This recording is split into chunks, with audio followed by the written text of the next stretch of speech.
বাহুবল নাই, তোমাদেরকে আমি পারমিশন দিতে পারবো না। ছোট্ট দুইটা বাচ্চা বলছে, ইয়া রাসূলুল্লাহ, ইয়া হাবিবাল্লাহি, অন্তত আমরা দুজন ভাই যে আছে অন্তত একজনকে আপনি পারমিশন দিয়ে দেন। বড়জন বলছে, হুজুর আপনি আমাকে পারমিশনটা দিয়ে দেন। ছোটজন বলে, হুজুর ও শুধু লম্বাই বড় হয়েছে, গায়ের শক্তি আমার বেশি, আমারও পারমিশন দিতে হবে। রাসূল বলেন, দুজন দিকে কুস্তি শুরু করে দাও। দুজন কুস্তি শুরু করে দিয়েছে, দুজনেই কুস্তিতে লড়াই শুরু করে দিয়েছে। স্বাভাবিকভাবেই বড়জন ছোটজনকে নিচে ফেলে দিয়ে বুকের উপরে বসে আছে। ছোটজন বড় ভাইয়ের কানের মধ্যে মুখ ঢুকিয়ে বলছে, ভাই রে, একসঙ্গে খাই, একসঙ্গে ঘুমাই, একসঙ্গে খেলাধুলা করি, আজকে তুমি আমাকে ছেড়ে একাকী যুদ্ধের ময়দানে যেতে চাচ্ছ কেন? আমার কি মন চায় না নাকি শহীদ হতে? তুমি তোমার গায়ের শক্তি একটু কমায় দাও, তোমার বুকের উপর উঠে বুঝায় দেই শক্তির দিক থেকে আমি তোমার চাইতে কোনো অংশে কম নই। আমার নবীর কানে এই কথাগুলো আস্তে আস্তে বললেও নবীর কানে শব্দগুলো চলে গেছে। নবী যে এই দৃশ্যগুলো দেখছেন, চোখের পানি ফেলে ফেলে কাঁদতেছেন, আর মনে মনে চিন্তা করছেন, হারে গায়ের শক্তি নাই কিন্তু ইমানের শক্তিটা আছে। ছোট্ট দুইটা বাচ্চাকে কোলের মধ্যে জড়িয়ে ধরে বলছে, আল্লাহ ও আকাশের মালিক, এই ছোট্ট দুইটা বাচ্চার গায়ের শক্তি নাই কিন্তু ইমানের জোরটা আছে, আমি এদের দুজনকে পারমিশন দিয়ে দিলাম। যুদ্ধের ময়দানে সাহাবে কেরাম প্রস্তুতি নিয়ে নিলেন। 313 জন সাহাবী, ওইদিকে 1000 কুরাইশরা, সব এক জায়গায় হয়ে তারা অস্ত্রে শস্ত্রে সজ্জিত হয়ে দাঁড়িয়ে গেছে। এই বদর যুদ্ধটা হয়েছে, সামনে যে মাস আসতেছে সেই মাসের নাম কি? সে মাসের নাম কি? রমজান মাস কি যুদ্ধের মাস? বলেন বলেন বলেন। আমরা শুধু জানি রমজান মাস হলো না খেয়ে থাকার মাস, রমজান মাস হলো বদর যুদ্ধের মাস, রমজান মাস হলো ফতে মক্কার মাস, রমজান মাস হলো শহীদ হওয়ার মাস, ঠিক কিনা? ইসলামের প্রথম শহীদ হয়েছে যুদ্ধের ময়দানে কোন মাসে? রমজান মাসে।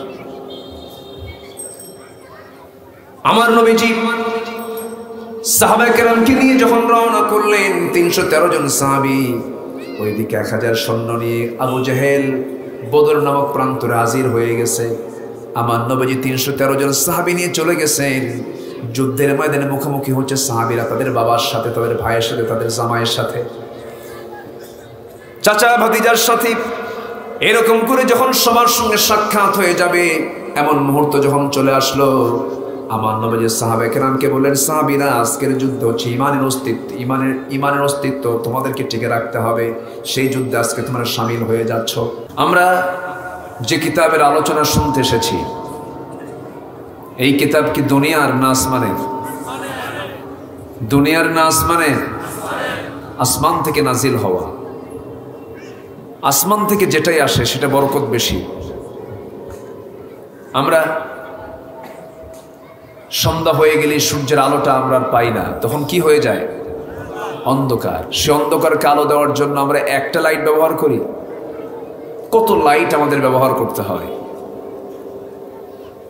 কত আলো আমরা ব্যবহার করি, তাও একটা সূর্যের যে আলো, তার সমকক্ষ কোনো আলোকে আমরা নিয়ে আসতে পারি? পারি না। এটা হচ্ছে আসমানি আলোর বৈশিষ্ট্য। এটা দুনিয়ার কোনো লাইট দিয়ে এটা কাভারেজ দেওয়া যাবে না, কারণ এটা আসমানে আল্লাহ তাআলা সেট করেছেন। জোরে বলি সুবহানাল্লাহ। কৃষক মানুষ, যারা কৃষক জমিতে আবাদ করেন, পানি ছাড়া আবাদ হয় না। মেশিন দিয়ে সেচ দিয়ে পানি দিলে সেই পানিতে মাটির যে উর্বরতা, আর আকাশ থেকে বৃষ্টির পানি দিয়ে যে জমিনটা ভিজে যায়, কোন পানির উর্বরতা বেশি? বলেন কোন পানির? বৃষ্টি আসেই নাই, শুধু আকাশে মেঘের গর্জন শুরু হয়েছে, তর্জন গর্জন, শুধু এতটুকু শুরু হয়েছে। সায়েন্স বলতেছে প্রত্যেকটা মেঘের গর্জনে, এক একটা গর্জনে লক্ষ লক্ষ মেট্রিক টন ইউরিয়ার কাজ হয় এই মাটিতে। জোরে বলি সুবহানাল্লাহ। তাহলে আসমানের বরকত কম না বেশি? বেশি। পৃথিবীতে যত বই আছে সব দুনিয়ার, আর এটা কোন কিতাব? আসমানি। এটার বরকত কম হবে না বেশি হবে? বেশি হবে। কিন্তু দুঃখ লাগে কি জানেন, কোরআনটাকে আমরা শুধু মসজিদের তাকে রেখে দিয়েছি, শুধু নামাজে আমরা তেলাওয়াতে ব্যবহার করছি, কিন্তু কোরআনটাকে আমরা সব জায়গায় এটাকে ব্যবহার করছি না। কোরআন দিয়ে আমরা সমাজ গড়তে অনেকে মেনেও নিতে পারি না। সমাজের কিছু লোক আছে না নেই বলেন তো? আচ্ছা, ওরা বলে নামাজ পড়লি তো হয়ে গেল, এটা দিয়ে আবার সমাজ কিসের? মানে সমাজ ওর বাপ দিয়ে চালাবে আর কোরআন দিয়ে শুধু নামাজ পড়বে। কোরআন শুধু নামাজের জন্য নাজিল হয়নি, কোরআন নাজিল হয়েছে পৃথিবীর সকল সমস্যার সমাধান নিশ্চিত করার জন্য। জোরে বলি সুবহানাল্লাহ। সম্মানিত ভাইয়েরা, গোটা পৃথিবীতে আজকে প্রায় 800 কোটি মানুষ, 228টি দেশ নিয়ে এই গোটা পৃথিবী। এই ছোট্ট পৃথিবীতে 800 কোটি মানুষ 228টা দেশে বসবাস করে। এর মধ্যে 180 কোটি প্রায় মুসলমান, বাকি সব অন্য ধর্মের মানুষ। মানুষের মধ্যে যে মনুষ্যত্ব, মানবতাবোধ আমাদের দিন দিন বাড়ছে না কমছে? মানবতা, দয়া মায়া বাড়তেছে না কমতেছে? শিক্ষার হার আগের চাইতে আমার দেশে কমছে না বাড়ছে? বাড়ছে। তাহলে শিক্ষার হার বাড়লো, শিক্ষকতা তোমার শিক্ষিতের হার বাড়লো, শিক্ষার হার বাড়লো, কিন্তু মানবতা, মনুষ্যত্ব, মানবিকতা, উদারতা, পিতামাতার প্রতি সেবা, বড়দের প্রতি শ্রদ্ধা, মানুষের যে সামাজিক মর্যাদা, এগুলোতে প্রশ্ন আছে না নাই? আসতে বলবেন না, আছে না নাই? আছে। সম্মানিত ভাইয়েরা, সম্মানিত বন্ধুগণ, শিক্ষার হার বেড়েছে কিন্তু সুশিক্ষার হার কিন্তু বাড়ে নাই। সুশিক্ষা কি? আসতে বলুন, সুশিক্ষার নাম কি? কোরআন। কোরআনের শিক্ষায় যে শিক্ষিত, সে হলো প্রকৃত শিক্ষিত। আপনি জেনে অবাক হবেন, বাবা মা সন্তানের কাছে বোঝা হয়ে যায়।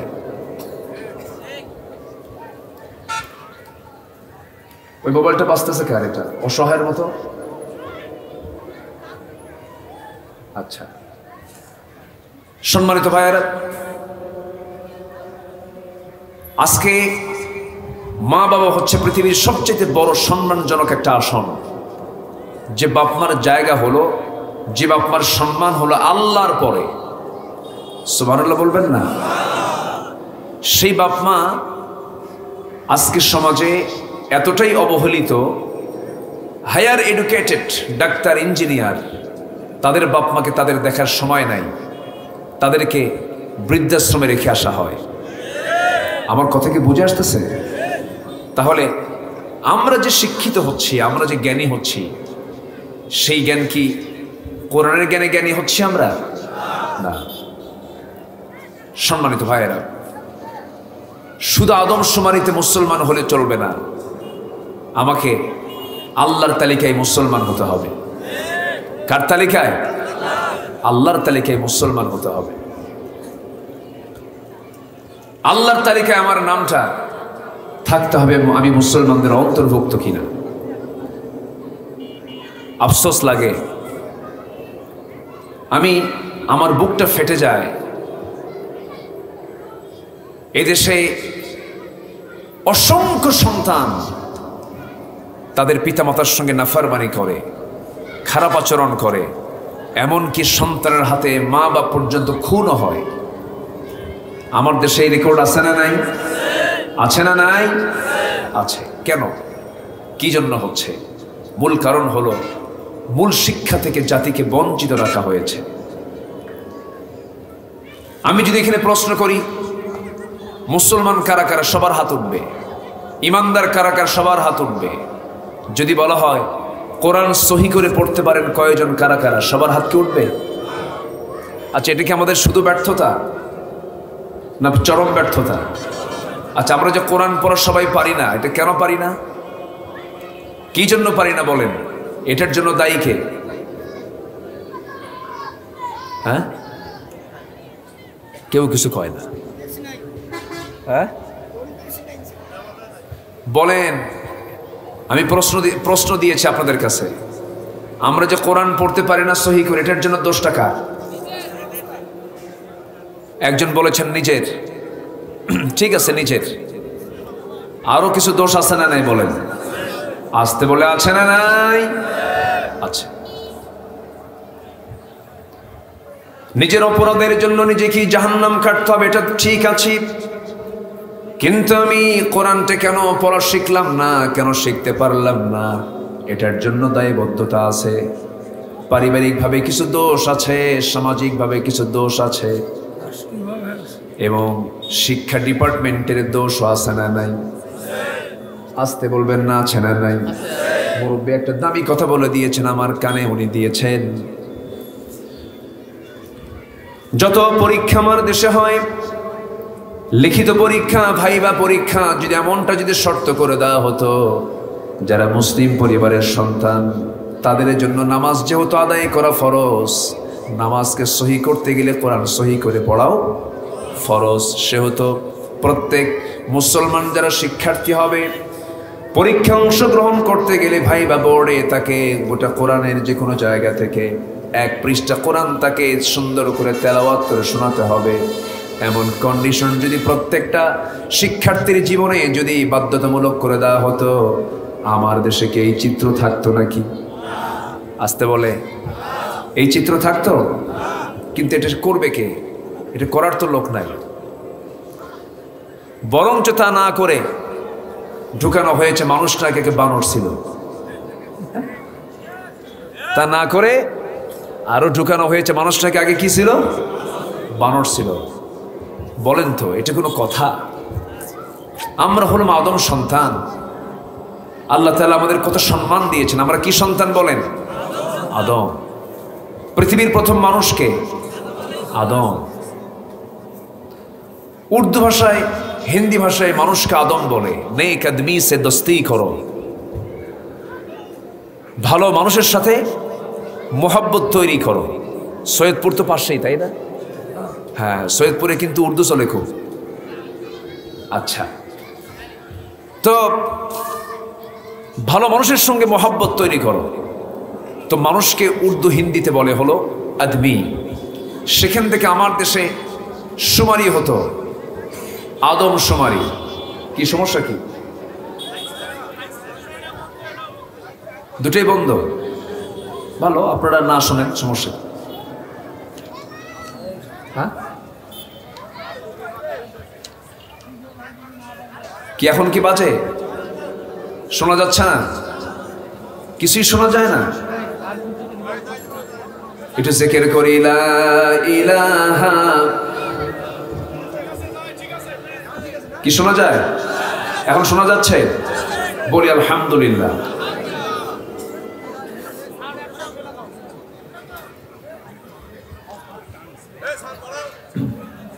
এখন কি শোনা যায়? যাচ্ছে শোনা?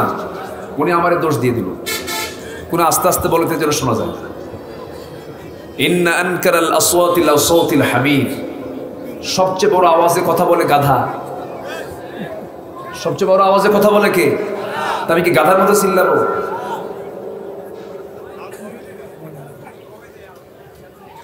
সম্মানিত ভাইরা, আমার দিকে তাকান।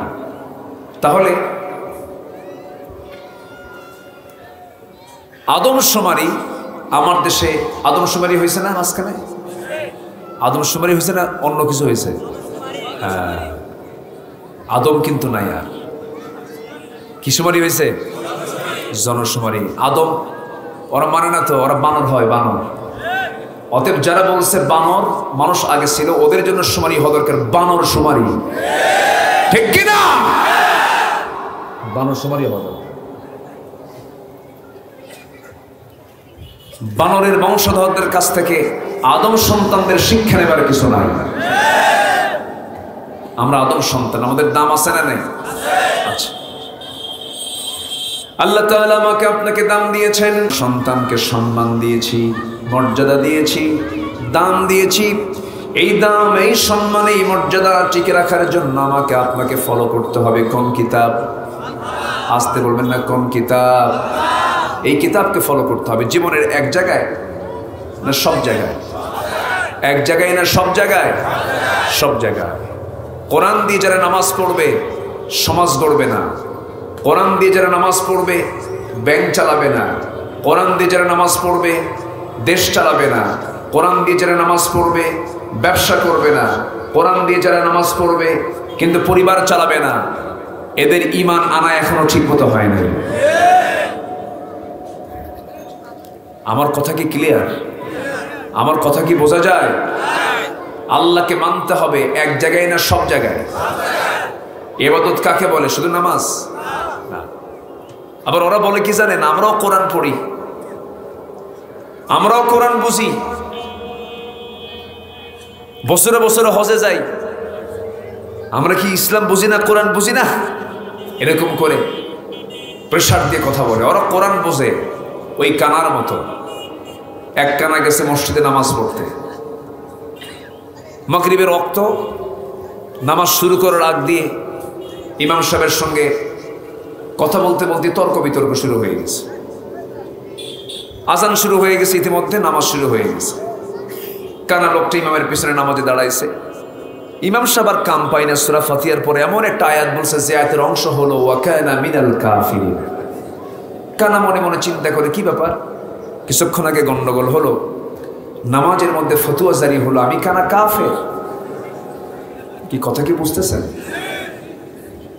প্রচন্ড রাগে গোসায় ফেটে পড়ে চলে গেছে আবার বাড়িতে, কিছু বলে নাই। এদিকে যিনি ইমাম তার আবার একটা পা হলো খাটো সাইজের, ন্যাংরা। তো পরের দিন সন্ধ্যায় আবার নামাজ পড়তে গেছে। ইমাম সাহেব সূরা ফাতিহা পড়ার পরে যে আয়াতটা আগের সন্ধ্যায় বলেছিল, আগের দিন পছন্দের আয়াত, তো আবার ওই আয়াতটাই পড়া শুরু করছে। যখনই বলছে ওয়া কানা মিনাল কাফিরিন, পিছন থেকে কানা লোকমা দিচ্ছে ওয়া ল্যাংড়ানা মিনাল ফাসিকিন। আমি কানা যদি কাফের হই, তুই ন্যাংড়া হলি ফাসিক। ওরা কোরআন বসে ওই কানার মতো। আসতে বলবেন না, জোরে বলুন ঠিক কিনা? কোরআন যদি বুঝতো সমাজে সুদ থাকতো না, ওয়াজ করে সুদ বন্ধ হবে না, মসজিদ বানায়া শুধু নামাজ সুদ বন্ধ হবে না, মাদ্রাসা বানায়া সুদ বন্ধ হবে না। সুদ, জেনা, ব্যভিচার, মদের ফ্যাক্টরি, মদের বোতল, এগুলো বন্ধ করার জন্য আইন করে বন্ধ করতে হবে মুসলমান। এত সস্তা না। দাওয়াতের সিস্টেম দুইটা। হকের দাওয়াত দিলে পিঠের চামড়া থাকবে না, আর কিছু দাওয়াত আছে মিষ্টি পোলাও কোরমার অভাব হবে না। আমার কথা কি ক্লিয়ার? আবু হানিফা রহমতুল্লাহ আলাইকে বাদশাহ মানসুর বলেছিল, আবু হানিফা, আমি তোমাকে আমার রাষ্ট্রের সর্বোচ্চ পদ, প্রধান বিচারপতির চেয়ারটা আমি তোমাকে দিয়ে দেব। আবু হানিফা বললেন, তোমার চেয়ার আমার তো নেওয়ার কোনো দরকার নেই। কেন? তুমি জালিম, তুমি জালিম, তোমার জুলমের তখ্তের অধীনে ওই প্রধান বিচারপতির চেয়ারে বসে আমার কোনো ফায়দা হবে না, আমার দরকার নেই বসার। শেষ পর্যন্ত তাকে জেলখানায় ঢুকানো হয়েছে। 8টা বছরও তিনি জেল খেটেছেন। মাকে জেলখানায় নিয়ে এসে তাকেও বেঁধে রাখা হয়েছে। এমনকি মার চোখের সামনে আবু হানিফা রহমতুল্লাহ আলাইকে পিঠ মোড়া দিয়ে বেঁধে, হাত পা বেঁধে মারতে মারতে রক্তাক্ত করে ফেলা হয়েছে। মা এই দৃশ্যগুলো দেখেন আর চোখের পানি ফেলে ফেলে কান্দেন। মার চোখের পানি দেখে আবু হানিফা মনে মনে চিন্তা করছেন, হারে আমার মা না জানি কত কষ্ট হচ্ছে আমার প্রতি অত্যাচারগুলো দেখে, কি করব, কি সিদ্ধান্ত নেব আমি। এমন সময় মার মুখটা থেকে আওয়াজ বের হচ্ছে, বাজান রে, আল্লাহর কসম করে বলি, তোর প্রতি অত্যাচার দেখে আমার চোখে পানি আসে নাই। আমার চোখে পানি আসার কারণ হলো যে পরিমাণ তোমার প্রতি জুলুম চলছে, অত্যাচার চলছে না জানি, বাদশাহ মনসুরের, এই জালিমের বাদশাহ মনসুরের তুমি অনুগত হয়ে যাও, তার কথা যেন তুমি মেনে নাও। আমারই আশঙ্কা হচ্ছে, কিন্তু আমার মন চাচ্ছে আমার কলিজার টুকরা আবু হানিফা হকের পথে টিকে থেকে অত্যাচারগুলো সহ্য করে করে দুনিয়া থেকে প্রয়োজনে শহীদ হয়ে যাবে। তুমি দুনিয়া থেকে বিদায় নিয়ে নেবে, শাহাদাতের নজরানা পেশ করবে, আর আমি আল্লাহর সামনে শহীদের মা হওয়ার গৌরব অর্জন করে আল্লাহর সামনে দাঁড়াতে পারবো। যেমন মা তেমন সন্তান। হাসতে হাসতে দুনিয়া থেকে বিদায় নিলেন, বাতিলদের কাছে মাথা নত করেন নাই। এই জন্য আমার বন্ধুগণ, এই দুনিয়াতে আমরা এসেছি ক্ষণিক, দুনিয়ার যে ক্ষণিক সময়ের জন্য। এই দুনিয়াতে যতক্ষণ থাকবো সবচাইতে বেশি মোহাব্বত করব কাকে? আইন মেনে চলবো কার? আসতে বলবেন না কার? আল্লাহর আইনটাকে মেনে চলতে হবে। আল্লাহ রাব্বুল আলামিন বলছেন, বান্দারে তুমি আমার কাছে কতটুকু কাছের বান্দা, আমি তোমাকে একটু চেক করব। এই পৃথিবীতে যত মোহাব্বত আছে, ভালোবাসা আছে, সকল ভালোবাসার চাইতে এক নাম্বার ভালোবাসা উৎসর্গ করতে হবে। এক নাম্বার কার জন্য? আসতে বলবেন না কার জন্য? নাম্বার 2 হলো রাসূলের জন্য। নাম্বার 2 কার জন্য? রাসূলের জন্য। সূরা তাওবার 24 নম্বর আয়াত আল্লাহ রাব্বুল আলামিন আরেকটা বিষয় বলেছেন, আল্লাহর পথে জিহাদ করাকেও সকল কিছুর চাইতে বেশি ভালোবাসতে হবে। এই 3টা ভালোবাসা পৃথিবীর সকল ভালোবাসার উপরে প্রাধান্য দিতে হবে। যদি এটা ঠিক থেকে যায়, আমার ইমানটা ঠিক থেকে যাবে। যদি এটা না ঠিক থেকে যায়, আমার ইমানটা ঠিক থাকবে না, আমার ইমানটা নষ্ট হয়ে যাবে, ভেজাল হয়ে যাবে।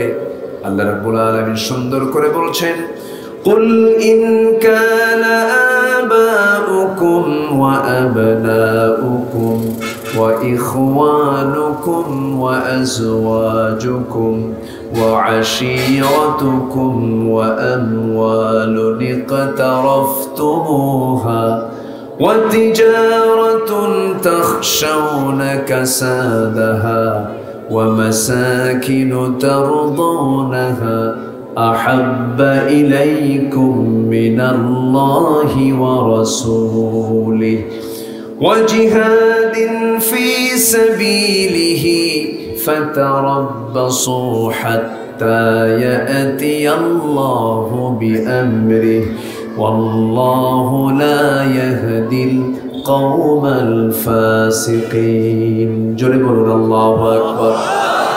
সূরা তাওবা 24 নম্বর। সূরা তাওবা কয় নম্বর আয়াত? 24 নম্বর আয়াত। এই আয়াতের ভিতরে আল্লাহ রাব্বুল আলামিন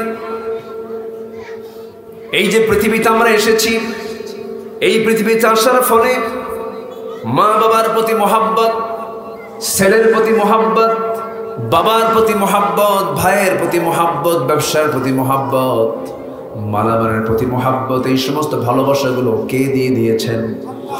আসতে বলবেন না কে দিয়ে দিয়েছেন? আল্লাহ তাআলা স্বামী এবং স্ত্রীর মধ্যে যে মহব্বতটা দিয়েছেন, বিয়ে শাদী করার পরে বইয়ের প্রতি মহব্বত কে দিয়ে দেন? স্বামীর প্রতি মহব্বত কে দিয়ে দেন? আল্লাহ দিয়ে দেন। কিন্তু এই মহব্বতটা আল্লাহ তাআলা যে দিয়েছেন, এটা বৈধ না অবৈধ? আসতে বলে বৈধ না অবৈধ? কিন্তু নিজের বউ না হয়ে যদি পরের বউ হয় কি হবে? অবৈধ। আজকে কি এরকম কি অবৈধ সম্পর্ক আছে? আচ্ছা, ফ্যানটা একটু মুভিং হয় না? মুভিং হয় না? একটু মুভিং হয় না? মুভিং, হ্যাঁ হ্যাঁ হ্যাঁ হচ্ছে তো, হয় না? একটু ঘুরায় দেন। মানে হয়েছে কি, এই যে ঋতুর রাজা বসন্ত, ঋতুর রাজা কি? বসন্ত। বসন্ত আসলেই মানুষের গায়ে বসন্ত হয়। যদিও ঋতুর রাজা, কিন্তু এই সময় মানুষ সুস্থ বেশি হয় না অসুস্থ বেশি হয়? অসুস্থ বেশি হয়। আমি কথা বলছি, বাতাস চলছে, ঘামগুলো ঝরতেছে, আবার ঘামগুলো শুকাচ্ছে। এটা কি স্বাস্থ্যের জন্য ভালো না? বলেন বলেন। ঠান্ডা লেগেছে আজকে প্রায় 10 দিন, অ্যান্টিবায়োটিকও চলছে। যদি এখন কমিটিকে বলি, ভাই আমি আসতে পারবো না, হুজুর ওয়াশ করার দরকার নাই, একটু চেয়ারে বসে থাকলে হবে, বলতে চেয়ারে বসে থাকলে হয়? হয় না তো, কথা বলতেই হয়। আমাকে ডাক্তার বলিলেন, হুজুর দয়া করিয়া 10 দিন বিছানা থেকে উঠিবেন না। আমি বললাম, ডাক্তার মহাশয়, আমার থাকা সম্ভব হইবে না, কারণ মাহফিল কমিটি মরিয়া যাইবে। তাও কয় ঠিক, সবই তো ঠিক। সম্মানিত ভাইয়েরা, তাহলে বইয়ের প্রতি মোহাব্বত, এটা হচ্ছে বৈধ মোহাব্বত। কিন্তু নিজের বউ না অন্যের বউ? আসতে বলে, নিজের বউ না অন্যের বউ? নিজের বউ, নিজের স্ত্রী। আল্লাহ তাআলা এটাকে জায়েজ করেছেন। কিন্তু আজকে সমাজে আকাম কুকামের পরিমাণ কম না বেশি? বিয়ে বেশি না জেনা বেশি? বলেন, জেনা বেশি, বিয়ে তো নাই। জেনার পরিমাণটা বেড়ে গেছে আজ, এবং বিয়ের ডিপার্টমেন্টটাও, বিয়ে যে একটা সুন্দর বৈধ সম্পর্ক, বৈধ একটা পন্থা, বিয়ের যারা অ্যাপ্লিকেন্ট যুবকরা এখন বাপ মাকে আর প্রয়োজন মনে করে না, একা একাই পছন্দ করে বিয়ের পরের দিন ফোন দিয়ে বলে, আব্বা রাগ করো না, আমি কিন্তু বিয়ে করে নিয়েছি। এরকম বদমাইশ কিছু আছে না? নেই? চুয়াডাঙ্গা মাহফিল আমার, এশার নামাজের পরে আমি খাইতে বসছি, খাবার টেবিলে এক মুরব্বী আমাকে বলতেছে, হুজুর আপনার বাড়ি কোথায়? তো বললাম, আমি তো ঢাকায় থাকি, এমনি আমার জন্মস্থান হলো বগুড়া। তো আমাকে বলতেছে, হুজুর আমি তো আমার মেয়েকে বিয়ে দিয়েছি ঠাকুরগা। বললাম, ঠাকুরগা কোথায়? আর আপনার বাড়ি হলো খুলনা, চুয়াডাঙ্গা কোথায়? এই 400 মাইল দূরে আপনি ঠাকুরগা মেয়েকে বিয়ে দিলেন, এটার ঘটককে? বলতে, হুজুর ঘটক হলো মোবাইল। ঘটকের নাম কি? মোবাইল। যদি কেউ কারো মেয়েকে, যদি কেউ তার মেয়েকে যদি বিয়ে দিতে না পারেন, হুজুর আমি আমার মেয়েকে আর বিয়ে দিতে পারতেছি না, তাহলে খুব সহজ পন্থা, শুধু একটা মোবাইল কিনে দিবেন, একদম ইজি ব্যাপার। ভাষায় আমি আর বোঝাতে পারবো না। আমি তাকে বললাম, আপনি মোবাইল কিনে দিলেন কেন? হুজুর মেয়ে ইন্টারে পড়ে, সায়েন্সে পড়ে, ওর বায়োলজির অনলাইন ক্লাস দরকার, বায়োলজির অনলাইন ক্লাস দরকার। আমি ওকে পড়াশোনার জন্য মোবাইলটা কিনে দিলাম, কিন্তু ও যে এই অনলাইন খুঁজছে তা তো আমি টের পাই নাই। শিশুর হাতে আপেল আর চাকু দিয়ে যদি বলেন, শিশু আব্বু তুমি এই চাকুটা দিয়ে আপেল কাটো, সে কি আপেল কাটবে না হাত কাটবে? হাত কেটে ফেলবে। আজকের সমাজে যুবকরা ধ্বংসের, যুবতীরা ধ্বংসের 1 নম্বর হাতিয়ার রূপ নিয়েছে হলো এই ডিভাইসগুলো, এই মোবাইলগুলো, ঠিক কিনা? এই জন্য পারিবারিক শাসনের দরকার আছে না নাই? পারিবারিক জীবনের কিছু ব্যবস্থাপনা আছে। আমি আলোচনার মাঝে একটু বলে ফেলে দিই, সামনে বহু কথা আছে। এই পৃথিবীতে, এই ক্ষণিক দুনিয়ায় 60-70 বছর জিন্দেগিতে চলতে গিয়ে অনেক মহাব্বত তৈরি হয়। আল্লাহ তাআলা এখানে মহাব্বতগুলো কিসের কিসের তা তুলে ধরেছেন। 8টা মহাব্বতের কথা আল্লাহ তাআলা বলেছেন। আল্লাহ বলছেন, এই 8টা মহাব্বতের চাইতে আমার প্রতি, নবীর প্রতি, জিহাদের প্রতি মহাব্বত বেশি থাকতে হবে। জোরে বলেন সুবহানাল্লাহ। একটা একটা করে আমি বলতেছি, একটু আমাকে সময় দেন। তাহলে এই সমাজের সবচেয়ে গুরুত্বপূর্ণ একটা অংশ হলো পরিবার। একটা রাষ্ট্রের গুরুত্বপূর্ণ একটি অংশ হলো পরিবার। এই পরিবারের পরিচালক আছে না নাই? আসতে বলবেন না, আছে না নাই? আছে। এই পরিবারটা চালাতে হবে কেমনে, তার পদ্ধতি কোরআনেও আছে না নাই? আছে। সম্মানিত ভাইয়েরা, পারিবারিক জীবনে মূল মুরব্বী হলো মা বাবা। কিন্তু সেই মা বাবা যদি ইসলামের প্রতি যদি অবহেলা প্রদর্শন করেন, তাহলে তো হবে না। আজকে সন্তানকে স্কুলে পাঠানোর জন্য যে পরিমাণ শাসন করা হয়, নামাজের জন্য কি পারিবারিক শাসন আছে? আসতে বলুন, নামাজের জন্য কি পারিবারিক শাসন আছে? নাই। এজন্য পারিবারিক জীবনে প্যারেন্টিং, যেটা সন্তানদের লালন পালন, এই বিষয়টা অত্যন্ত লক্ষণীয়। এটা লক্ষ্য করতে হবে, খেয়াল করতে হবে। কারণ সন্তান যদি কিয়ামতের দিন আপনার বিরুদ্ধে মামলা দেয়, এটাও কিন্তু আল্লাহ তাআলা বিচার করার জন্য তুলবেন। এই জন্য পিতামাতার দায়িত্ব আছে না নাই? আচ্ছা। আল্লাহ রাব্বুল আলামিন বলেন, মান আমিলা সালিহাম মিন যাকারিন আও উনসা ওয়া হুয়া মুমিনুন ফালানুহয়িয়ান্নাহু হায়াতান তাইয়্যিবাহ ওয়া লানাজজিয়ান্নাহুম আজরাহুম বিআহসানি মা কানু ইয়ামালুন। জোরে বলুন আল্লাহু আকবার। ভালো কাজ সে পুরুষ করুক অথবা মহিলা করুক, নারী করুক, পুরস্কার কে দিবেন? আসতে বলবেন না, পুরস্কার কে দিবেন? আমার ভাইরা, পারিবারিক জীবনে প্যারেন্টিংটা গুরুত্বপূর্ণ একটা বিষয়। সন্তানদের লালন পালনে খুব সজাগ থাকতে হবে বাপ মাকে। ইউনিভার্সিটি থেকে আপনার সন্তান মাস্টার্স ডিগ্রি নিয়ে আসতে পারে, কিন্তু আদব কিন্তু মাস্টার্স ডিগ্রি থেকে পাবে না। আদব, আখলাক, স্বভাব, চরিত্র সব নিতে হবে কোন জায়গা থেকে? পরিবার থেকে। বলেন কিসে থেকে? পরিবার থেকে। পরিবার গুরুত্বপূর্ণ একটা বিষয়। একটা রাষ্ট্রের গুরুত্বপূর্ণ অংশ হলো পরিবার। পরিবারটাকে আমরা সাজাবো কোরআন দিয়া, তাহলে সেই পরিবারটা জান্নাতের পরিবার হয়ে যাবে। শুধু টাকা পয়সা থাকলে পরে কিন্তু সুখ পাওয়া যায় না। এটা কিন্তু বড় ধরনের কোনো রিজিক নয়। টাকা পয়সা ঘর বাড়ি সব কিছু আছে, কিন্তু বাড়িতে ঢুকে দেখেন বউটার একদিকে লাইন মারে, ছেলেটা আবার ট্যাবলেট নিয়ে বসে থাকি, মেয়েটা চরিত্রহীনা, তার চরিত্রে কোনো সৌন্দর্য নাই, আপনার কোনো সুখ থাকবে না।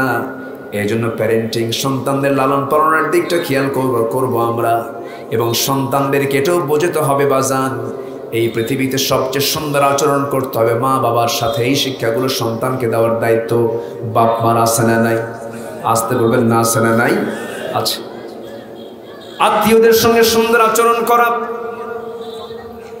আয় ব্যয়ের ক্ষেত্রে সন্তানদেরকে শিক্ষা দেওয়া, এই সমস্ত বিষয়গুলো পারিবারিক শিক্ষা, এই সমস্ত বিষয়গুলো থাকতে হবে। আজকে পরিবার নষ্ট হওয়ার কারণে সমাজ নষ্ট হয়ে যাচ্ছে। সমাজ নষ্ট হওয়ার কারণে একটা গোটা দেশটা ভঙ্গুর অবস্থায় রূপ নিয়েছে। এই জন্য একটা সমাজের, একটা রাষ্ট্রের সবচেয়ে ছোট্ট একটি অংশ পরিবার হলেও কিন্তু এই পরিবারটা কিন্তু গুরুত্বপূর্ণ একটা বিষয়।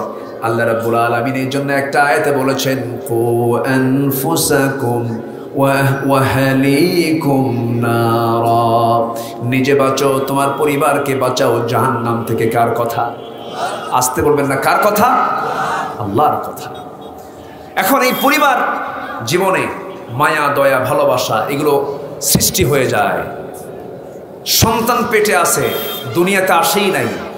সন্তান যদি একটু পেটের মধ্যে নড়াচড়া বন্ধ করে, তখন মার চোখে কি আসে? পানি আসে। বাবা টেনশন করেন, এই মায়া দয়াটা কে দিয়েছেন? আল্লাহ দিয়েছেন।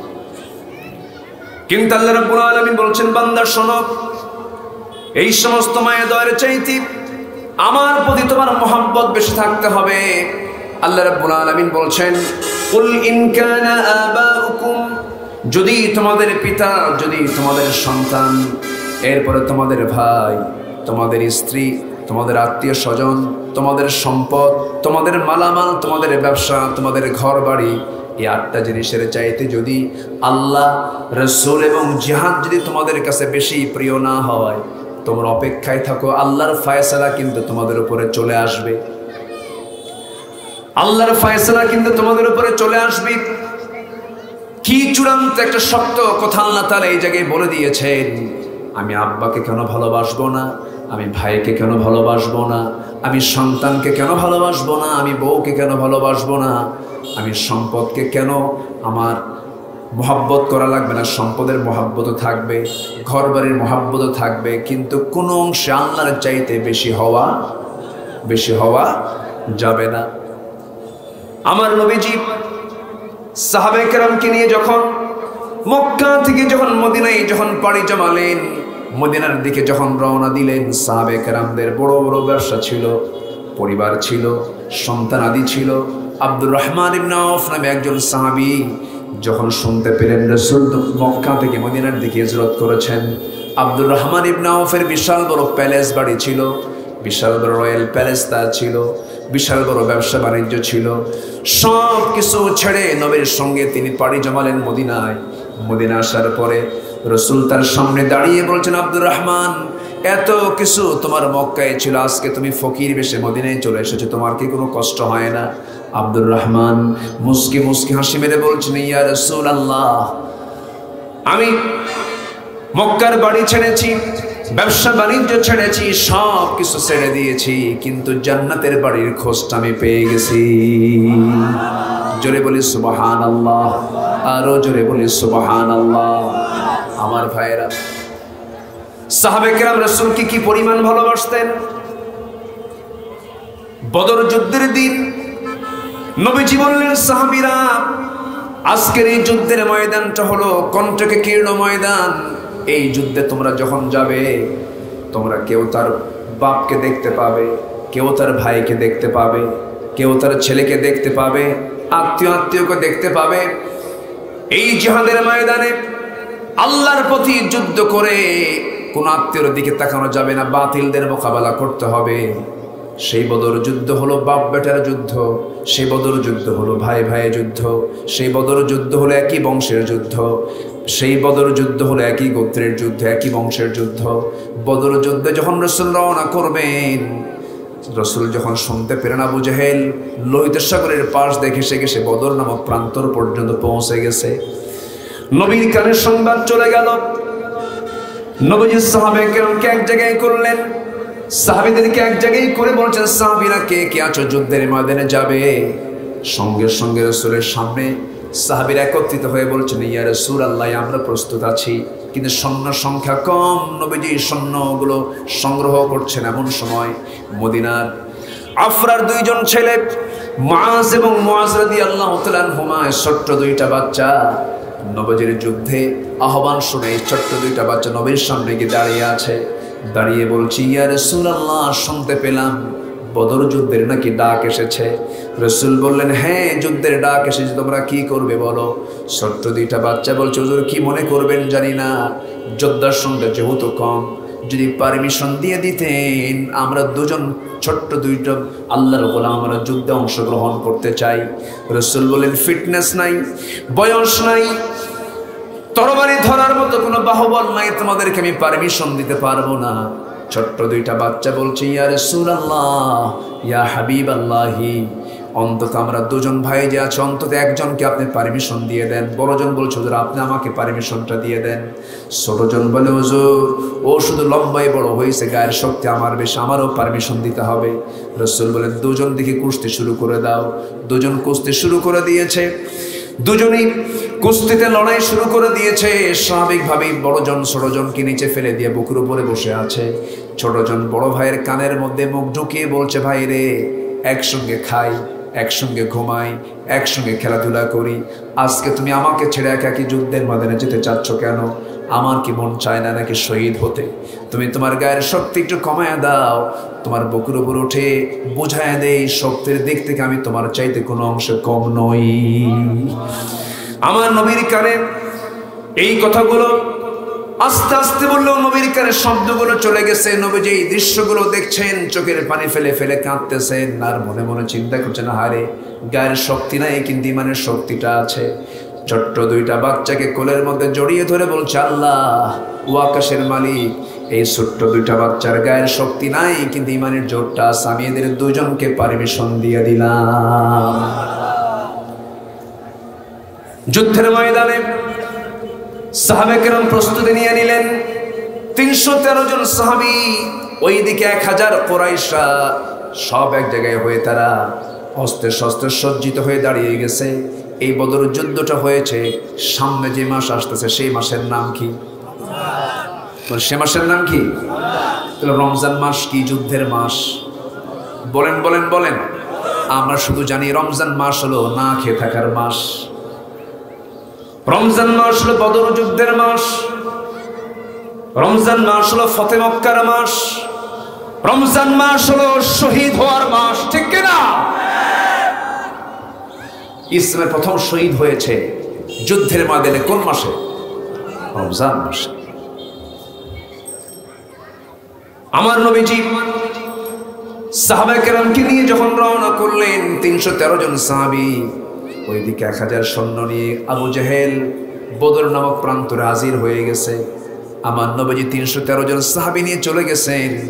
যুদ্ধের ময়দানে মুখোমুখি হচ্ছে সাহাবীরা তাদের বাবার সাথে, তাদের ভাইয়ের সাথে, তাদের জামাইয়ের সাথে, চাচা ভাতিজার সাথে। এরকম করে যখন সবার সঙ্গে সাক্ষাৎ হয়ে যাবে, এমন মুহূর্ত যখন চলে আসলো, আমার নবীজি সাহাবায়ে কেরামকে বললেন, সাহাবীরা, আজকের যুদ্ধ হচ্ছে ইমানের অস্তিত্ব তোমাদেরকে টিকে রাখতে হবে। সেই যুদ্ধে আজকে তোমরা শামিল হয়ে যাচ্ছ। যুদ্ধ শুরু হয়ে যাবে। এমন সময় একজন সাহাবী উবাইদ ইবনুল জাররাহ রাদিয়াল্লাহু তাআলা আনহু নিজে সামনের দিকে এগিয়ে যাচ্ছেন তরবারি নিয়ে। দেখতে পেলেন নিজের জন্মদানকারী পিতা জাররাহ সামনে দাঁড়ায় আছে তরবারি নিয়ে। সন্তান হলো সাহাবী।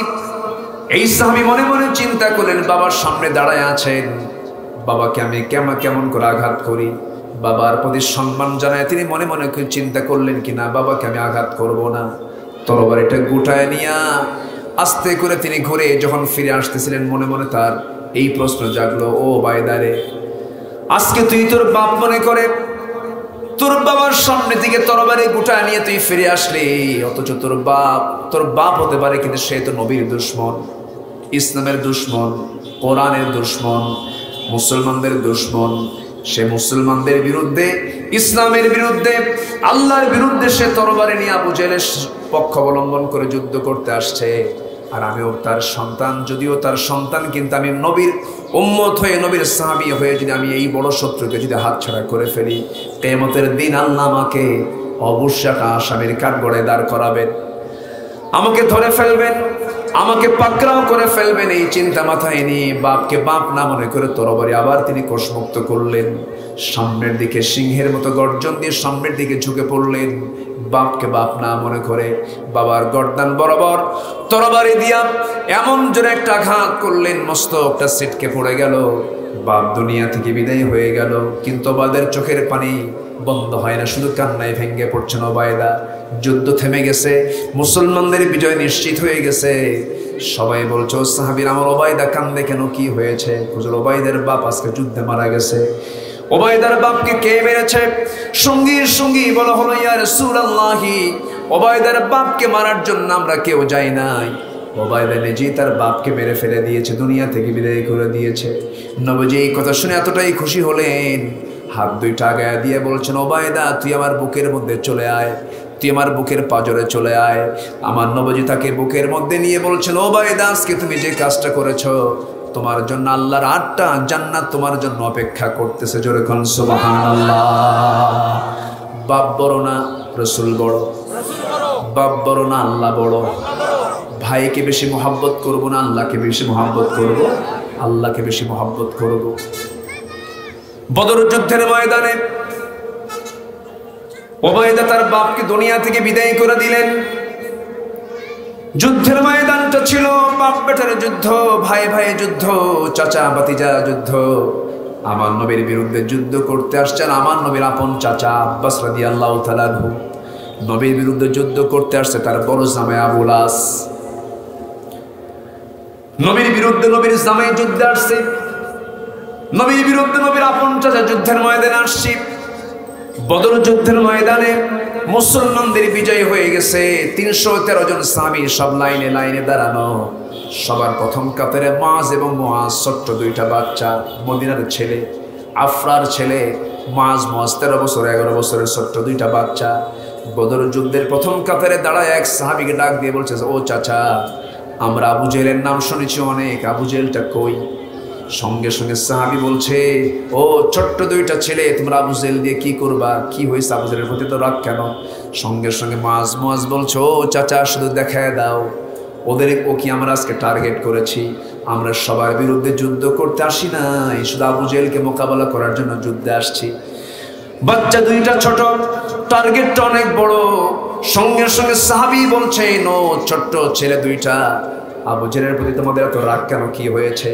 সঙ্গে সঙ্গে ছোট্ট দুইটা বাচ্চা কেঁদে কেঁদে বলছে, আমরা শুনেছি আবু জেহেল নাকি রাসূলকে সবচাইতে বেশি কষ্ট দিয়েছে, রাসূলকে নাকি বেশি জ্বালা যন্ত্রণা করেছি, এই জন্য আজকে আমরা তাকে দুনিয়া থেকে বিদায় করে দেব।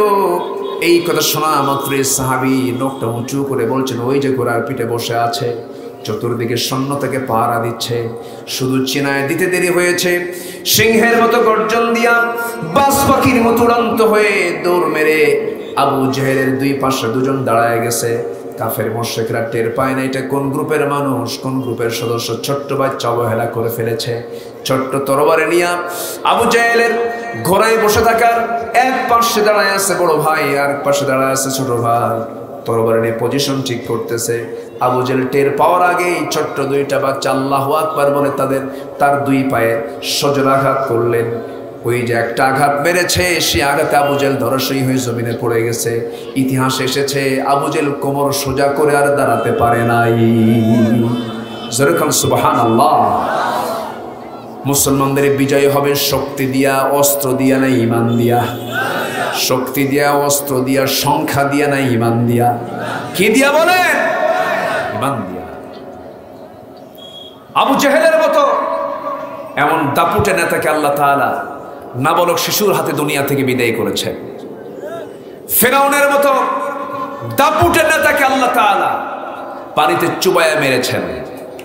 নমরুদের মতো একজন দাপুটে নেতাকে আল্লাহ তাআলা ন্যাংরা মশা দিয়ে বিদায় করেছেন। সে আল্লাহ আছে না নাই? আসতে বলবেন না, আছে না নাই? যারা ফিরআউনদের মতো আসমানি কিতাবের বিরুদ্ধে যারা ষড়যন্ত্র করছে, ফিরআউনের মতো আসমানি কিতাবে যারা আগুন ধরানোর ষড়যন্ত্র করছে, ফিরআউন হত্যা রাজনীতি চালু করে তাগুতকে প্রতিষ্ঠার জন্য যে পরিমাণ চতুর্মুখী ষড়যন্ত্র শুরু করেছিল, সেই ফিরআউনকে আল্লাহ তাআলা খতম করেছেন নিমিষের মধ্যেই। আজকের যুগেও যারা নব্য ফিরআউনের ভূমিকা পালন করে ইসলামের বিরুদ্ধে, কোরআনের বিরুদ্ধে যারা অবস্থান নিচ্ছ, শিক্ষা নাও ফিরআউন থেকে, নমরুদ থেকে। আল্লাহ ছাড় দেন, ছেড়ে দেন না, ঠিক কিনা? আমার দেশে প্রকাশ্যে রাসূলকে নিয়ে বলা হয়, কয়েকদিন আগে জাহান্নামের এক নরকীট সে বলেছে তোমাদের নবী মুহাম্মদ মদিনার মাটিতে পচে গেছে, গলে গেছে। নবীদের লাশ কি কখনো মাটি খেতে পারবে? আসতে বলবে না, খেতে পারে? নবীদের লাশ হচ্ছে অক্ষত, নবীদের দেহ হচ্ছে অক্ষত, কোনো মাটি গ্রাস করতে পারবে না। এই জাতীয় কথা বলার পরেও কিন্তু কোনো প্রতিক্রিয়া নাই। রসুলের পারিবারিক জীবনে রসুলকে বিভিন্ন কটূক্তি করা হয়েছে আমার দেশে, বিভিন্ন সময় রুটিন ওয়ার্কের মতো। রসুলকে বলা হয়েছে জেনাকার মোহাম্মদ, রসুলের লাশ নিয়ে কথা বলা হয়েছে। এই সমস্ত কথা যারা বলবে তাদের বিরুদ্ধে ইমানদারের প্রতিবাদ করার দায়িত্ব আছে না নাই? আসতে বলবেন না, আছে না নাই? আমরা দ্ব্যর্থহীন কণ্ঠে জানিয়ে দিতে চাই, আমরা স্পষ্ট ভাষায় জানিয়ে দিতে চাই, আমাকে গালি দাও, আমার বাপকে গালি দাও, আমার ভাইকে গালি দাও, আমার নেতাকে গালি দাও, যা বলো সহ্য হবে। আল্লাহ, রসুল, কোরআন, দিন নিয়ে কোনো কথা বলবা 32টা দাঁত তুলে ফেলা হবে। জিব্বা আমরা টেনে ছিড়ব। রাজি আছেন কারা কারা? হাত উঁচু করে দেখেন মুসলমান।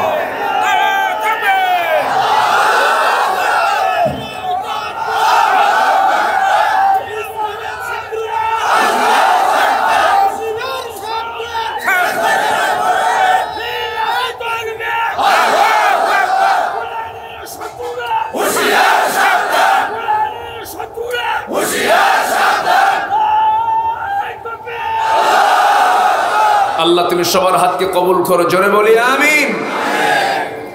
সম্মানিত ভাইয়েরা, আমার দেশে একটা প্রশ্ন করব, মানুষ বেশি না চোর বেশি? মানুষ শুধু মসজিদের কথা বলি। মসজিদে যাবেন আপনি, শহরের মসজিদ, নতুন জুতা কিনে আপনি মসজিদে ঢুকছেন, জুতা শুধু পিছনে রেখে প্রথম কাতারে আপনি নামাজ পড়তেছেন, রাখছেন পিছনে, নামাজ সামনে, সেজদায় যাইয়া তসবিহ আসবে, খালি মনে হবে জুতা আছে তো। আমি কি ভুল বললাম? এটা হলো মসজিদে একটা জুতার সিকিউরিটি। মসজিদের মতো জায়গায় জুতা নিরাপদ নাই। বাজারে যাবেন, সাইকেল রেখে শুধু এইদিকে তাকাইছেন, সাইকেল নেই। লোকাল বাসে উঠেছেন, যাবেন হলো রংপুরে, দুই পকেটে হাত সর্বক্ষণ রাখা লাগে। কোন ফেরেশতা যে এবার হাত ঢুকাইয়া, ফেরেশতা না, কোথায় যাবে না। দেশ স্বাধীন হয়েছে আজকে 52 বছর। জাতির শ্রেষ্ঠ সন্তান হলো মুক্তিযোদ্ধা। 2000 মুক্তিযোদ্ধা, তারা মুক্তিযোদ্ধার ভাতা গ্রহণ করছে, যাদের বয়স হলো 52 বছর, যুদ্ধের বয়স 52 বছর। যুদ্ধ করলো কোন দিন? আধ্যাত্মিক জগৎ থেকে যুদ্ধ করেছে তারা, নাকি মায়ের পেট থেকে? একজন করেছে মায়ের পেট না, রুহের জগৎ থেকে। বিগত কয়েক বছরে 14 থেকে 16 লক্ষ কোটি টাকা এই দেশ থেকে পাচার করছে কোন ফেরেশতারা? হলমার্ক কেলেঙ্কারি, শেয়ার বাজার কেলেঙ্কারি, ব্যাংকের রিজার্ভ চুরির কেলেঙ্কারি, এই সমস্ত অপরাধের সঙ্গে দেশের সাধারণ কোন জনগণ জড়িত নয়, আলেম ওলামা জড়িত নয়। কিন্তু আজ চরিত্রহীন লম্পট ওদেরকে আসামি করে যখন কাঠগড়ায় তোলা হয়, হাতে মেহেদি রাঙ্গানো, হাতে কোনো হাত করা নাই, অনার করে সম্মান করে তাদেরকে কাঠগড়ায় উঠানো হয়, হাজিরার ময়দানে নিয়ে যাওয়া হয়। আর আলেমদের হাতে ঢোকানো হয় হাত করা, আর দেহে লাগানো হয় ডান্ডা বেড়ি। আলেমদের রক্ত নিয়ে যারাই খেলেছে ইতিহাস সাক্ষী, আলেমদের রক্ত বড় বিষাক্ত। গজবে শেষ হয়ে গেছে তারা, ঠিক কিনা? শেষ হয়ে গেছে তারা। আলেমদের রক্ত নিয়ে খেলবেন না। রাসূলের নিজের জবান থেকে এসেছে, আমি মারা যাচ্ছি, আমার ওয়ারিস কেউ না, আল উলামা ওয়ারাসাতুল আম্বিয়া, আলেমরা হচ্ছে আমার ওয়ারিস। আলেমদের চেহারার দিকে তাকালেও সব পাওয়া যায়। আলেমদের দাম কে দিয়েছেন? আসতে বলবেন না, কে দিয়েছেন? কিন্তু একটা কথা আবার মনে পড়লো, আবার মাঝে একটু বলে দেই। আজকে ইসলামকে ধ্বংস করার জন্য এক শ্রেণীর আলেমরাও কিন্তু কম দায়ী নয়, ঠিক কিনা বলেন?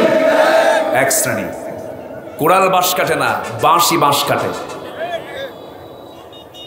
বাঁশি বাঁশ কাটে, কুড়ালের মধ্যে বাঁশ হয়ে ঢুকে ডান্ডা বানায়া, হাতল বানায়া কুড়াল বাঁশ কাটে। কিন্তু কুড়াল তো কাটে না, কুড়ালকে সহযোগিতা করে কি? বাঁশ। বাঁশই বাঁশ কাটে। আমি চিটাগাং যাব মাহফিলে, ঢাকা এয়ারপোর্টে ভিতরে ঢুকে বোর্ডিং পাসটা নিয়ে বসবো, কোথায় বসার জায়গা পাচ্ছি না। যেখানে যাবেন এখন, পুরুষের আনাগোনা বেশি না মহিলার আনাগোনা বেশি? মহিলা। তাও কি গায়ে কাপড় চোপড় আছে? গায়ে কাপড় চোপড়ও নাই। এখন তো যত কাপড় চোপড় খোলে সে নাকি তত আধুনিক হয়। কাপড় চোপড় খুলে যদি আধুনিক হয়, বনের পশুর তো কোনো কাপড় চোপড় নেই, ওরাই তো পৃথিবীর সবচেয়ে আধুনিক প্রাণী। এই পিছনে কি হয়েছে? ও মাদের ভিতরে। আচ্ছা, সম্মানিত ভাইয়েরা, তো ভিতরে ঢুকে আমি জায়গা পাচ্ছি না, তো খুঁজতেছে আমার মতো টুপিওয়ালা কোথায়। তো দেখি যে একটা কোনায় এক হুজুর বসে আছে। তো ভাবলাম উনিও টুপিওয়ালা, আমিও টুপিওয়ালা, তো পাশে যে বসে সালাম দিলাম। উনি সালামের উত্তরটা ভালো করে নিলেন না, আমার শুধু আমার টুপির দিকে চেয়ে আছে, মানে ওনার টুপির সাথে আমার টুপির মিল নাই। এখন তো আমার টুপি দেখেও সালাম দেয়, টুপি যদি মেলে তাহলে সালাম দেয়, না হলে সালাম দেয় না। এইরকম হৃদয় নিয়ে, এত ছোট্ট হৃদয় নিয়ে মুসলমান কোনোদিন কোথাও বিজয় লাভ করতে পারবে না। টুপি তো এক একটা দেশের এক একটা থাকে। আফগানিস্তান ওরা এক টুপি পরে, ইরান আর এক টুপি পরে, ওমান এক টুপি পরে, পাকিস্তান এক টুপি পরে, ইন্ডিয়া এক টুপি পরে, আমাদের দেশে এক ধরনের টুপি ব্যবহার করা হয়। টুপি কোনো বিষয়, মানে টুপি কোনো বিষয় হলো? তো আমার টুপি দেখে উনি চেয়ে আসছে। আমি তাকে পরে বললাম, মুরব্বী আমি তো আপনাকে সালাম দিয়েছি, তাও কিছু কয় না। শেষে বললাম, মুরব্বী আপনার নামটা কি? বলছে আমি অমক পীরজাদা। যখন কইছে পীরজাদা, ভাবলাম যে না, ভালো, পীরের সন্তান তো, আমি পীরকে মহাব্বত করি, কিন্তু ওই রকম গাঁজা খাওয়া পীর না, যারা খাজার নামে গাঁজা খাও, জুতা বেটা করা দরকার বেদবদের।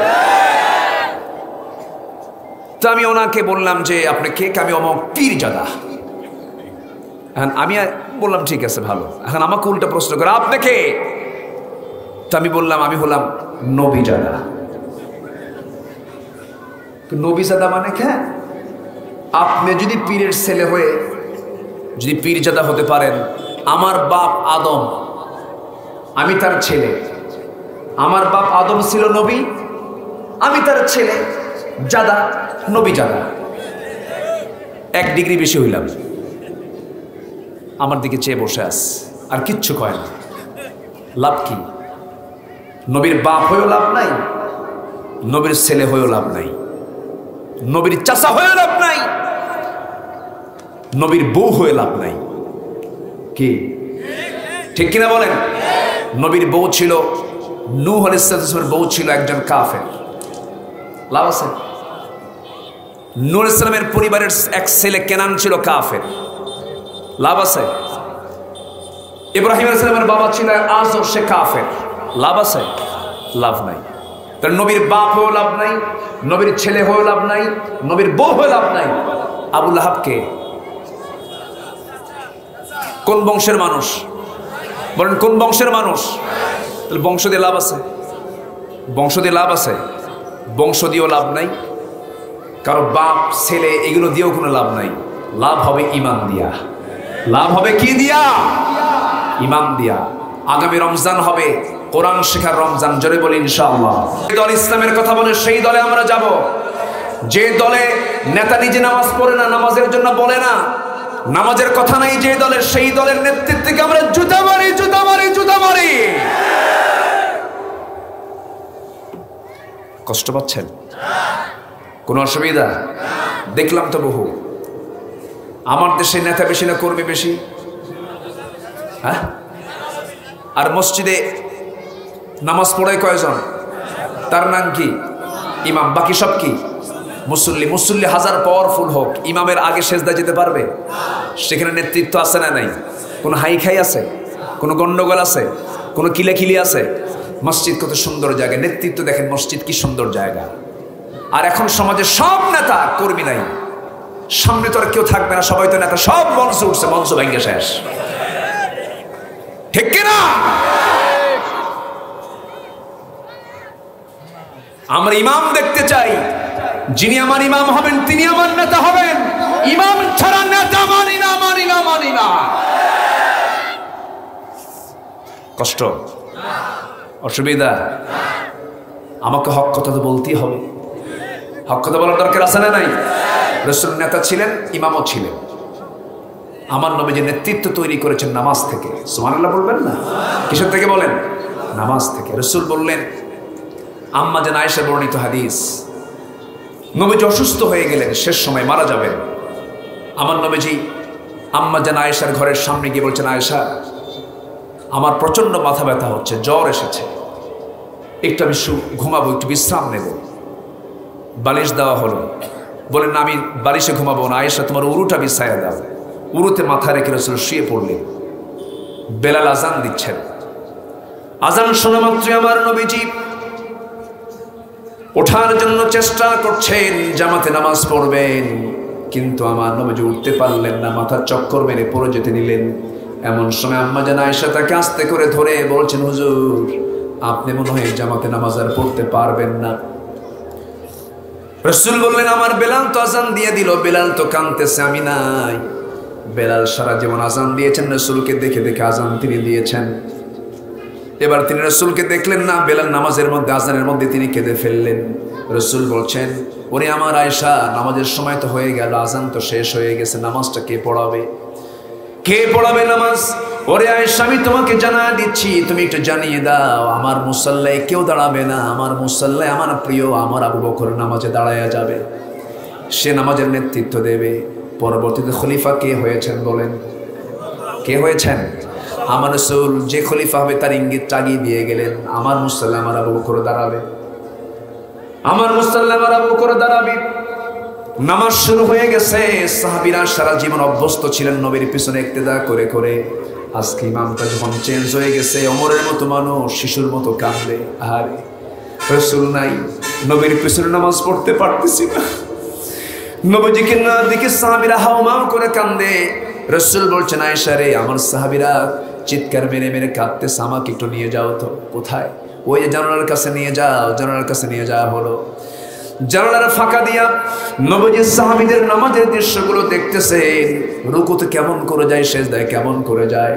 নবীজির চোখের কোনা বেয়ে বেয়ে টপ টপ করে পানি পড়ে। নবীজির চোখের পানি দেখে আম্মা জান আয়েশা বলছেন, ইয়া রাসূলুল্লাহ, আপনি তো কাঁদেন কেন? আপনার তো কান্দার কথা নয়, সাহাবীরা তো নামাজ পড়ছে, তারা তো ভালো কাজ করছে। রাসূল বলছেন, আয়েশা রে, আমার চোখের পানিটা দুঃখের চোখের পানি নয়। আয়েশা রে, এই নামাজ কায়েম আজকে রাষ্ট্রীয় পর্যায়ে হয়ে গেছে। এই নামাজ কায়েমের জন্য তায়েফের মানুষ আমাকে মেরে মেরে রক্তাক্ত করে দিয়েছে। মক্কার কুরাইশ আমাকে ঘাড় ধাক্কা দিয়ে মক্কা থেকে বের করে দিয়েছে। ওহদের ময়দানে আমার দাঁত ভেঙে চুরমার করে দিয়েছে। খন্দকের পরীক্ষা খনন করতে গিয়া আমার কোমরটা চলে গেছে। আয়েশা, এই নামাজ আজকে এত কষ্টের মধ্য দিয়ে কায়েম হয়ে গেছে। এই দৃশ্য আমার চোখে পানি এনে দিয়েছে। এটা আমার আনন্দের চোখের পানি। এই কথা বলি নবীজি বলছেন, আয়েশা রে, আমি মনে হয় বাঁচবো না, আমাকে দুনিয়া থেকে বিদায় হতে হবে। মালাকুল মউত মনে হয় চলে আসবে। আমার কলেজার টুকরা মেয়ে ফাতিমা কই? ফাতিমাকে একটু ডেকে আনো তো। ফাতিমার নাম নেওয়ার সঙ্গে সঙ্গে সামনে হাজির হয়ে গেলেন। রাসূল তার চোখের পানি দেখে আস্তে করে কাছে টেনে নিয়ে কানের মধ্যে মুখ ঢুকিয়ে বলছেন, ফাতিমা রে, সারা জীবন আমি তোমাকে কাছে রেখেছি। আমি দুনিয়া থেকে বিদায় হয়ে যাচ্ছি, আমার পরে তুমিও দুনিয়া থেকে বিদায় হয়ে কবরের জিন্দেগিতে তুমি আমার পাশাপাশি থেকে যাবে। ফাতিমাকে বরণ করলেন, কান্না থামাইয়া দিলেন। নবীজি দুনিয়া থেকে বিদায় নিয়ে নেবেন। আম্মা জান আয়েশা বলেন, রাসূল যখন দুনিয়া থেকে বিদায় নেবেন আমি নিজেকে ধন্য মনে করি।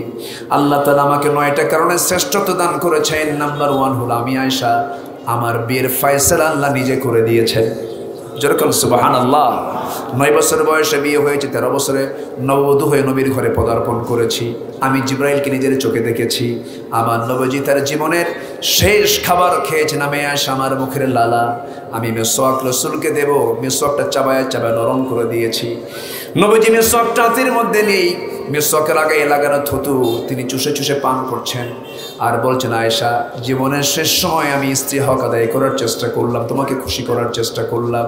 আম্মা জান আয়েশা বলেন, নিজেকে ধন্য মনে করি। রাসূল তার জীবনের শেষ খাবার খেয়েছেন। আমি আয়েশা, আমার মুখের লালা। আমি রাসূলকে কোলের মধ্যে রেখে দিয়া রাসূলের মৃত্যুর সময় পর্যন্ত আমি ছিলাম। রাসূল দুনিয়া থেকে বিদায় নিয়ে নেবেন, সর্বশেষ কথা আমার সঙ্গে হলো, রাসূল যখন দুনিয়া থেকে বিদায় নেবেন, বিদায় নেওয়ার আগ মুহূর্তে আমাকে ডাক দিয়ে বলছেন, আয়েশা রে, একটা কথা বলে যাই। কি কথা? আমি তো বাঁচবো না, দুনিয়া থেকে বিদায় হয়ে যাচ্ছি। আমার উম্মতদেরকে বলবে তারা যেন সবচেয়ে বেশি আল্লাহকে ভালোবাসে, রাসূলকে ভালোবাসে। আমার উম্মতরা যেন 5 ওয়াক্ত নামাজ না কখনো ছেড়ে দেয়। জোরে বলি সুবহানাল্লাহ। 5 ওয়াক্ত নামাজ পড়বেন কারা কারা? একটু হাত তুলে দেখান তো দেখি। জোরে বলি ইয়া আল্লাহ। আরো জোরে বলি ইয়া আল্লাহ। আমাদেরকে 5 ওয়াক্ত সালাত আদায় করার তৌফিক তুমি আল্লাহ দিয়া দাও। জোরে বলি আমিন। আরো জোরে আমিন।